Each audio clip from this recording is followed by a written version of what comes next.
দরজার কাছে গিয়া খিল টান দিয়া সামান্য একটু বাইরের দিকে ফাঁক করে তাকায় একটা চিৎকার দেওয়া দরজা লাগায়া বাবার কাছে বলে গেছেন, ওগো আব্বা না, আমি আর জিন্দিগিতেও কোনোদিন ঘরের দরজা খুলবো না, সারা জিন্দিগির জন্য ঘরের দরজা লাগায় দিলাম।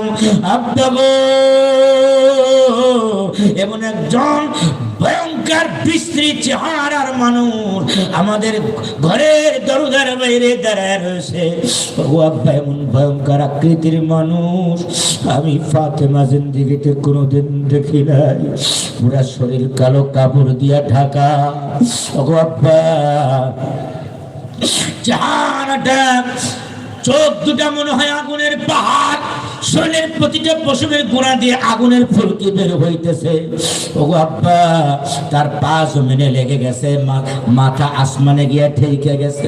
এটা সাধারণ কোনো মানুষ না, আজরাইল আসছে মনে হয় আপনার।